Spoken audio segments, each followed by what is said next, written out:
Hola queridos amigos, es un placer volver a estar con vosotros para seguir estudiando el fascinante mensaje de los tres ángeles. Ya hemos analizado versículo 6, versículo 7, versículo 8, el mensaje del primer y del segundo ángel. Hemos empezado ahora a estudiar el mensaje del tercer ángel, a partir del versículo 9 hasta el versículo 11. Y dijimos que en ese mensaje se hablaba de la bestia. ¿Quién era la bestia? Muy bien, dijimos que la bestia es el poder satánico de la intolerancia y de la persecución religiosa sobre el pueblo de Dios. Esa bestia de 7 cabezas y 10 cuernos. Dijimos que las 7 cabezas son los poderes políticos, religiosos, que a lo largo de la historia van a perseguir al pueblo de Dios. Y que los cuernos representan las naciones de este mundo que finalmente, unidos a esos poderes, en la última etapa de la historia de la salvación, como expresa Apocalipsis 17, serán un poder perseguidor sobre los verdaderos y fieles hijos de Dios. Esta bestia que se menciona en el capítulo 13 de Apocalipsis, de 7 cabezas, que dijimos es la bestia satánica de la intolerancia religiosa, se actualiza a través de estos poderes a lo largo de los siglos. En un tiempo, la bestia es una de esas cabezas, es Babilonia, o es Medo-Persia, o es Grecia, o es la Roma imperial que persigue a los cristianos, o es la Roma papal. En el momento en que Juan menciona a la bestia en el capítulo 13 de Apocalipsis, se centra en el periodo de persecución de la Roma papal sobre los cristianos. Por eso habla de que es un poder blasfemo, que blasfema de Dios, del santuario de Dios en el cielo, que persigue al pueblo de Dios durante 42 meses aquí en la tierra. Es ese poder perseguidor del cual ya hablamos, que durante 1260 años o 42 meses o tiempo y la mitad de un tiempo, como dice Daniel 7:25, persiguió al pueblo de Dios, cambió los tiempos, cambió la ley de Dios. Es esa Babilonia mística, espiritual. Cuando Juan en el capítulo 13 habla de la bestia, es ese momento de la historia en que la bestia se actualiza a través de la quinta cabeza, la Roma papal, la Roma cristiana, que va a recibir una herida de muerte con la Revolución Francesa, herida que sanará a partir del Tratado de San Juan de Letrán en 1929, cuando el papado volverá a ser un reino terrenal, con atribuciones propias de un monarca, de un soberano, de un dirigente político aquí en la tierra. Ese poder, a lo largo de los siglos, fue un poder perseguidor. Y la Biblia muestra que en el futuro esa persecución se reanimará nuevamente sobre los hijos de Dios.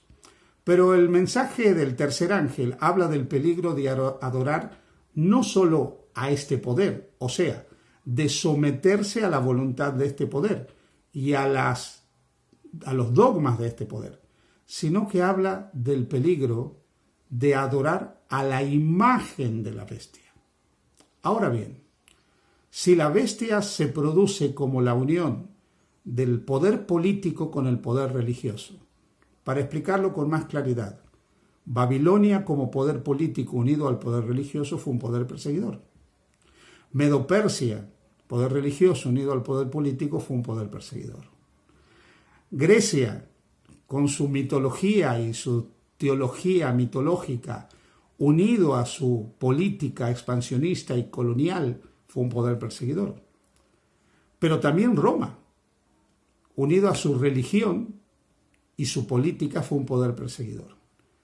Cuando surge la quinta cabeza de la bestia, la Roma papal, esta bestia actualizada en la quinta cabeza, la bestia de la que habla Apocalipsis 13, que es la Roma papal, surge de la unión de la Iglesia con el Estado. Cuando se rompe esa separación de la que habló Jesús, que dijo al César lo que es del César y a Dios lo que es de Dios. Cuando en el año 538 finalmente el obispo Vigilio, obispo de Roma, ciñó la corona de pontífice máximo de la Iglesia cristiana con la ayuda del emperador Justiniano, emperador romano de Oriente, en ese momento podemos decir que históricamente surge lo que hoy llamamos como Iglesia católica, apostólica y romana. No antes, es a partir de ese momento. Y a partir de ese momento vienen los 42 meses de persecución de los que habla Apocalipsis 13, que es lo mismo que tiempo y la mitad de un tiempo que menciona Daniel capítulo 7, versículo 25, hablando de ese poder, el anticristo, que cambiará los tiempos y la ley de Dios.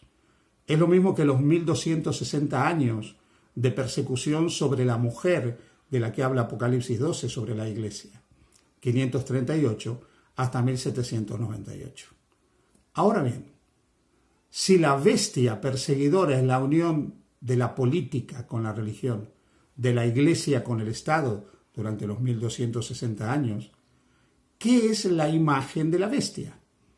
Para poder entender qué es la imagen de la bestia, tenemos que ver históricamente cómo surge este poder.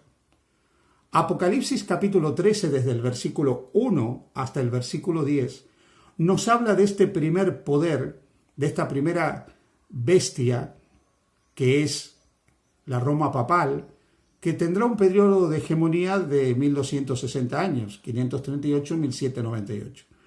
Por lo tanto, Apocalipsis 13, del 1 al 10, nos lleva hasta finales del siglo XVIII. A partir del versículo 11, dice: después vi otra bestia que subía de la tierra. Recordad que la primera surge del mar, esta surge de la tierra.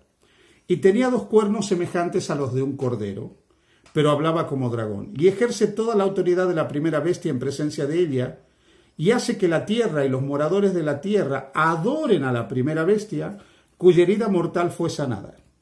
También hace grandes señales, de tal manera que aún hace descender fuego del cielo a la tierra delante de los hombres.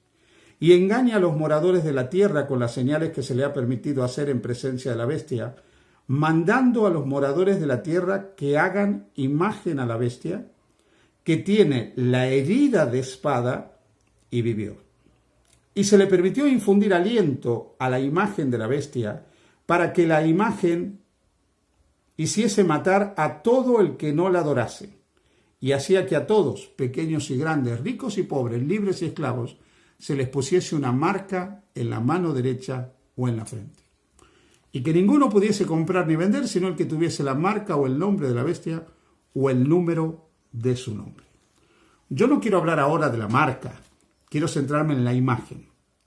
Notad, Apocalipsis 13, 1 al 10 nos lleva a finales del siglo XVIII. La primera bestia surge del mar.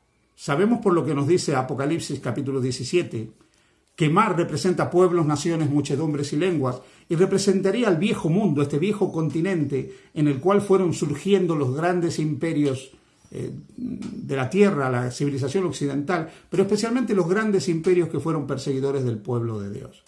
Así es, en Daniel capítulo 7, las bestias surgen del mar. Lo otro que nosotros encontramos en este texto que estamos leyendo es que esta bestia surge de la tierra. Si el mar es ese viejo mundo de pueblos, naciones, muchedumbres, diferentes lenguas, la tierra representaría lo opuesto al mar, un lugar despoblado. En segundo lugar, dice que esta bestia, este poder que surge, tiene cuernos semejantes a los de un cordero, pero termina hablando como dragón. La pregunta que nos tenemos que hacer es, a fines del siglo XVIII, ¿en qué lugar del mundo surge un poder con cuernos semejantes a los de un cordero, con semejanza cristiana, con características cristianas? El cordero es un símbolo de Jesús, pero que termina teniendo el poder, la voz y la autoridad del dragón, que es Satanás. ¿Qué poder surge? Para eso nos tenemos que ir al Nuevo Mundo, a este Nuevo Mundo que todavía estaba bastante despoblado a fines del siglo XVIII, estas tierras que descubrió en América, que fueron descubiertas por Cristóbal Colón en 1492. Hacia el siglo XVI se fundaron una serie de colonias en ese lugar del mundo, especialmente en Norteamérica. Y para fines del siglo XVIII esas colonias decidieron fundar un Estado con 2 pilares fundamentales. El republicanismo, el sistema republicano, fundar una república, y el otro pilar era la separación de la Iglesia con el Estado. Por lo tanto, fueron una república donde la Iglesia y el Estado estaban separadas, de tal manera que el Estado no se entrometía en cuestiones religiosas y la Iglesia no se entrometía en cuestiones del Estado. De esta manera procuraron tener un país donde no se repitiera la historia del pasado, la historia de esa unión de la Iglesia con el Estado. Ese país fueron los Estados Unidos de Norteamérica, que surgieron como una nación con principios republicanos, democráticos y cristianos, que en buena medida lo han mantenido hasta hoy, con una marcada separación hasta hoy de la Iglesia y del Estado. Si bien la mayoría de la población en ese país es creyente, la Constitución establece esta separación y la garantiza. No obstante, el texto dice que este poder, que surgió con actitud cristiana, terminaría hablando como dragón. Aquí tenemos que entender la comprensión que tuvieron los Estados Unidos de su origen. Ellos entendieron desde muy temprano que tenían un destino manifiesto en este mundo. Por la influencia teológica del protestantismo, en el inconsciente colectivo de los estadounidenses surgió el concepto de que ellos eran una suerte de nuevo Israel destinado a promover los valores de Dios en este mundo. Eso los llevó también a transformarse en un poder colonialista, en una potencia colonial. Eso los llevó a terminar transformándose en una suerte de policía del mundo, con un poder hegemónico sobre el mundo que nos rodea a nosotros. Cuando se produjo en 1980 el surgimiento de Ronald Reagan como presidente de los Estados Unidos, él, unido a Juan Pablo II, procuraron y lo lograron la caída del mundo soviético, de la URSS y de la cortina de hierro. Esta alianza de los Estados Unidos con el papado permitió la caída del comunismo, que era el gran enemigo del papado desde la Revolución Francesa, y permitió el resurgimiento de los Estados Unidos como superpotencia. Cuando se produce en 1990 la Guerra del Golfo, el ya fallecido Yasser Arafat llamó a Estados Unidos la nueva Roma. Ahora bien, todavía Estados Unidos no se ha transformado en la imagen de la bestia, porque la Iglesia y el Estado en ese lugar están separadas. No obstante, llegará el momento en que ese muro de separación caerá, y entonces ese poder, los Estados Unidos, se transformará, al unirse el Estado con el protestantismo, en una imagen de la primera bestia perseguidora. Y hará que el resto del mundo, sobre el cual tendrá dominio y capacidad de control, hagan también una imagen de la bestia, o sea, derriben cualquier separación entre Iglesia y el Estado, para que la Iglesia y el Estado estén unidos. E impondrá leyes religiosas, no solo en los Estados Unidos, sino que bajo su ejemplo en el resto del mundo, que no será sino actualizar dogmas que la primera bestia impuso ya desde el momento que tuvo poder en este mundo. Las leyes religiosas que imponga ese gobierno o unión de la Iglesia con el Estado en los Estados Unidos se reproducirán alrededor del mundo.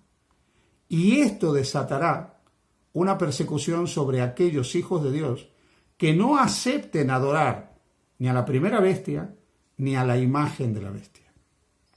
La imagen de la bestia tendrá tanto poder que aún hará descender fuego del cielo a la tierra.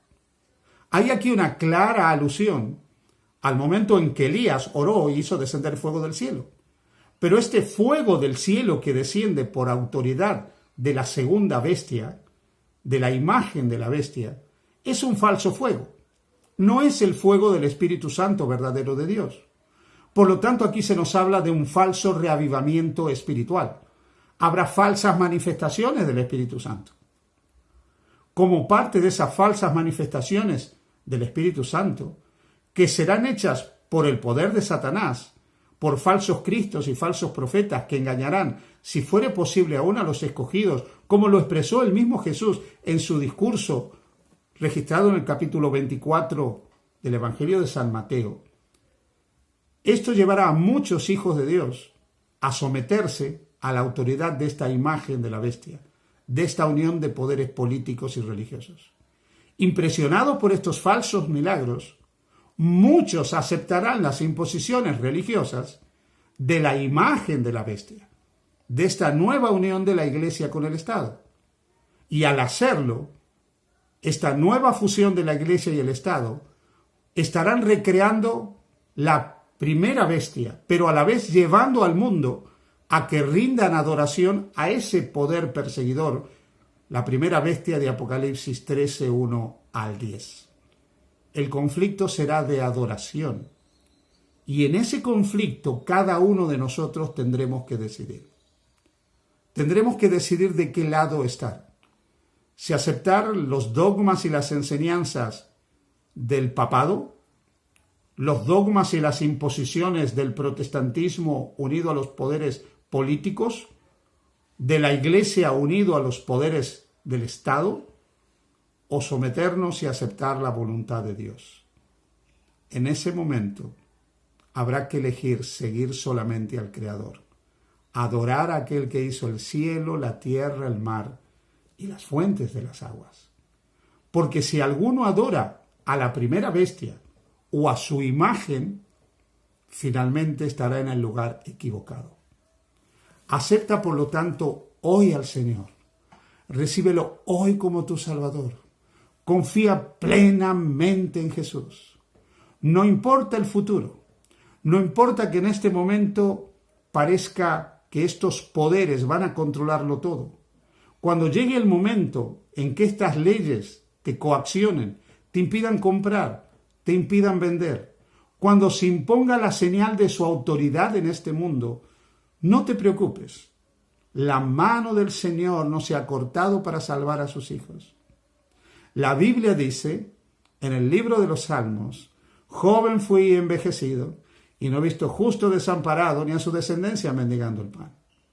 El que habita al abrigo del Altísimo morará bajo la sombra del Omnipotente. Así que puedes confiar que en la hora más oscura de la crisis de este mundo, el Señor estará contigo. No te desanimes, cree en Jesús, confía en Jesús, adórale en espíritu y en verdad, aceptando la autoridad de su palabra como norma de fe, y quédate tranquilo que el Señor cuidará de ti. Que Dios te bendiga.